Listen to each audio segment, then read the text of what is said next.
House Republicans jumped at the opportunity to call out the EPA Administrator in a packed hearing room for the agency's hypocrisy, callousness, and failure to tell the truth regarding the August 5th toxic spill into the Animas River. Adding to the Republicans' anger was McCarthy's refusal to sit alongside the president of the Navajo Nation, a move that forced the Indian leader to wait more than 3.5 hours before he could address the committee. Chairman Jason Chaffetz could barely contain himself. You didn't call them. You didn't communicate with them. You told the media before you told them they wanted to go to the site. You wouldn't do that. EPA Administrator Gina McCarthy tried to put her agency's performance in the best light. While excavating above a mine opening, the lower portion of the bedrock crumbled and approximately 3 million gallons of pressurized water discharged from the mine into Cement Creek, which is a tributary to the Animas River. One of our foremost priorities is to keep the public informed about the impacts from the Gold King mine release. The water and sediment have returned to pre-event conditions. Texas Republican Congressman Louis Gohmert asked McCarthy why the EPA was not ready for a blowout. Okay, then what activity did you do to be prepared for when the floodgates flew open and you did this kind of a damage to the environment?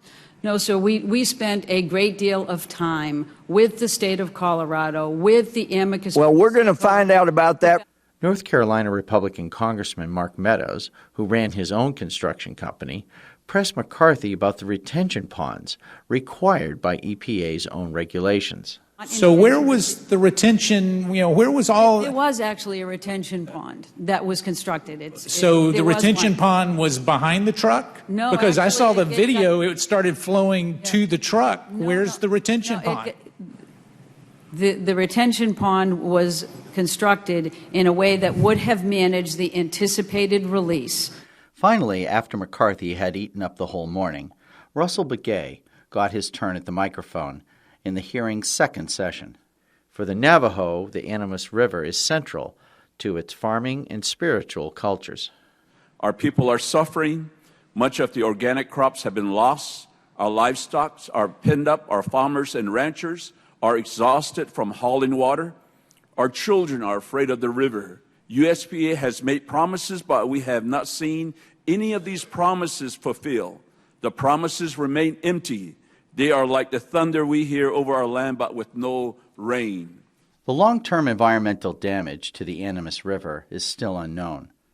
But nothing at this hearing points to healing the damaged relationship between the EPA and House Republicans. You're totally misleading, totally out of touch, and totally inappropriate in this instance. Neil W. McCabe, One America News, Washington.